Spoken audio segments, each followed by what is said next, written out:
deal went up and we sold my entire stock of this tote bag in a day. I remember calling Rod at work and being like, oh my gosh, like this is gonna work. Hill and Rod grew from a small e-commerce store in their home to a massive warehouse, but found that scaling a business cost them their most precious resource, time with their children. Ultimately, they sold their business for 7 figures. This is their story. I knew when I was younger, I wanted to do collaborative, creative things, and that was kind of the through line. I didn't ever think of business as being creative. And then when our business started to gain traction, everything I was doing was creative, from pictures and styling and working with the team and always thinking of like, what is the next thing? You're building something from nothing. What's more creative than that?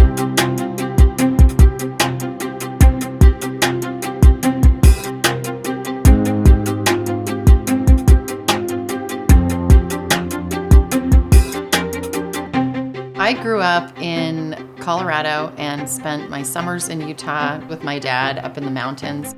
As a kid, it was like, maybe I want to be an actress, maybe I want to be a dancer, maybe I want to direct, maybe I want to produce, maybe I want to do business. But what I loved about all of that was the teamwork. There's nothing like working on a team and having success. I grew up in Modesto, California in the Central Valley. Growing up in a big family, I was the oldest of 6 children. It was all just a very sort of communal atmosphere and being together as a family, and we do everything together and we work through our problems together, and that was definitely like the sort of ethos that I grew up with and the values that I grew up with.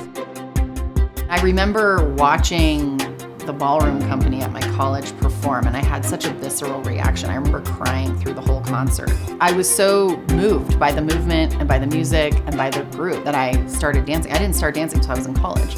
You really learn kind of how to manage your expectations and how to work collaboratively when you're doing something like ballroom dance. I decided to go to Los Angeles after I had graduated because it's like the mecca for performance, whether you're doing acting or dance or whatever.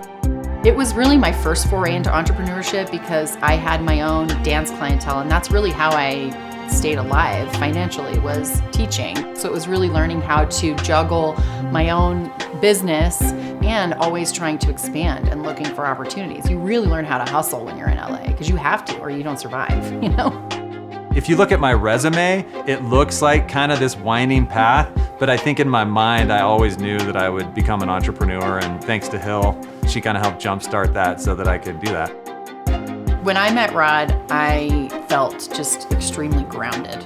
It was like the first time where I was like, oh, there's a soft place to land. You know, I feel like I'm always up in the ethers and kind of thinking about a lot of things, and I just always felt like Rod is gonna talk me off the cliff. It's a good match in that he's just a very grounding force for me. When Hillary and I met, I was living up in Modesto in central Northern California. She was living down in LA. So we were dating long distance basically, but I was flying down there pretty much every weekend. It was like so comfortable and so clear that I was like, this guy's really different and amazing. So, and it went pretty fast with us. We were married very quickly because kind of knew. I had little babies and Rod was working like crazy, and we had moved 9 times in 5 years, and we had had enough of that. We were looking at each other going, there's gotta be something that we could do. I thought, I know about blogging, I know this kind of emerging little marketplace thing, let's try that. So I started ordering just small units of things that I thought would sell. I was just kind of like throwing ideas up when it came to product. Do we do jewelry? Should we try handbags? Should we try clothing? This was kind of around the time that Groupon was going crazy.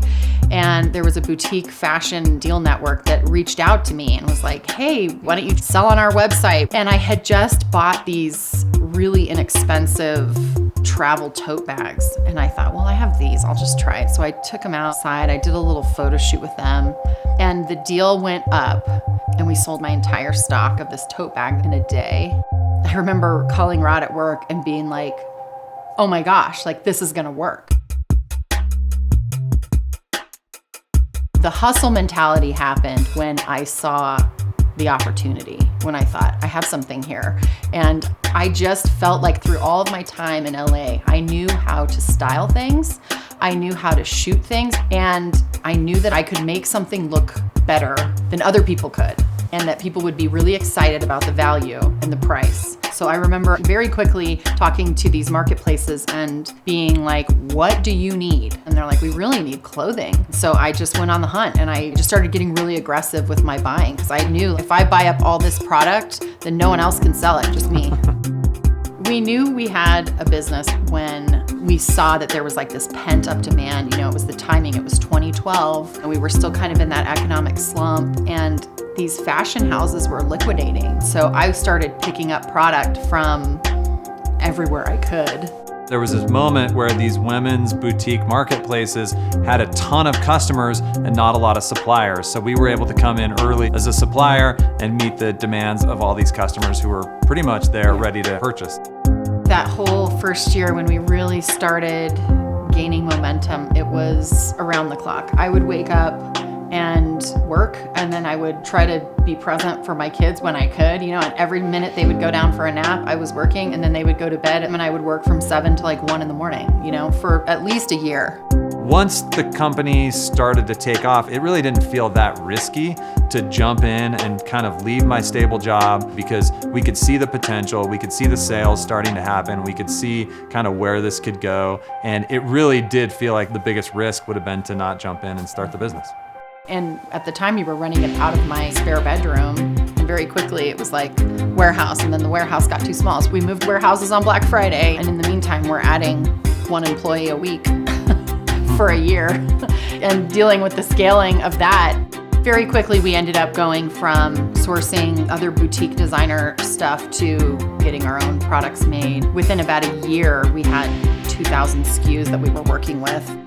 It was really fun to feel like we had something that we kind of created and something that we were bringing other people into and growing a team.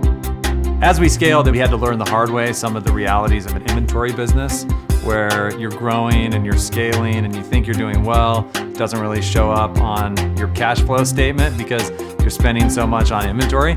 I was watching literally millions of dollars coming in and out and in and out and in and out of our business, and being like, we're still renting. How are we going to be able to do this? So there did come a point where it was like, how do we shift gears into what do we want out of our lives? We had initially started the business thinking, oh, this will be a lifestyle business so we can spend more time together and with our kids. And then it just became like its own thing, where we have all these employees that you want to stay a certain size so that you can support that. There came a point, probably 2 years into the business, where I was just exhausted. I was not sleeping.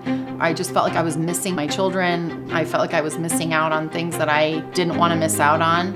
And I felt like I had built this business that had become its own entity that was outside of me. I was at a point where I was like, if this was a job, I would just quit and take a sabbatical. You can't do that when you're the engine of the business. And there was a moment where I just went, I'm at the end here.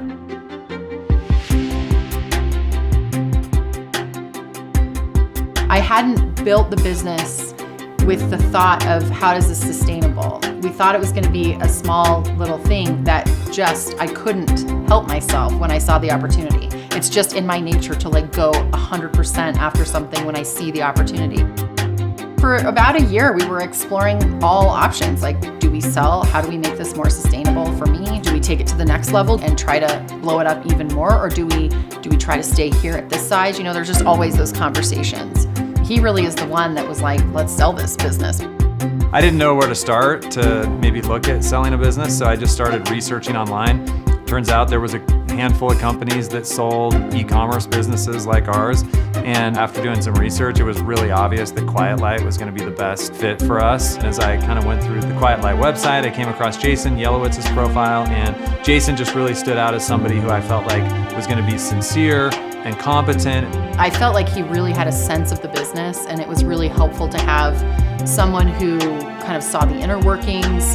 He just got it. Jason, I think, really held our hands through the whole process, because initially, as much as I was like, I am burned out, and I need something different. It was hard for me, the thought of like, do I sell this? And what happens after we sell this? And what does this look like?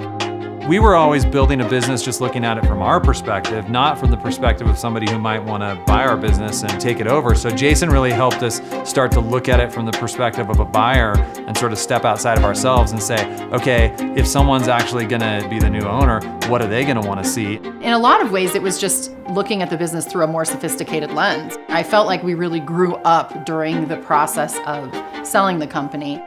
As hard as it was to build a business, it was like as involved to prep our business to being sold. That was like business 2.0 kind of thing. And he was just amazing helping us with that. When we sold the business, there was a lot more freedom and there was a little bit more of a pause and a time to regroup and recuperate. There was a huge relief. I couldn't wait to spend more time with my kids. One of the main benefits of selling is just being like, okay, I have money now at the end of this process where I can have freedom, I can do whatever I want to do next. I can work on my creative projects, I can be with my family more, I can take more time with my husband, I can take a breath. Because a lot of times, I think building these businesses, it's a sprint. We may not want to scale a business to the level that that business was, but selling definitely has given us confidence that there's a lot of possibilities out there. That may be the one thing that has given me the most hope from starting, growing, scaling, and then selling a business is, man, there is a lot more opportunity out there than I ever thought, and a lot of ways to go find fulfillment, make some money, do some good things in the world, and grow as a person.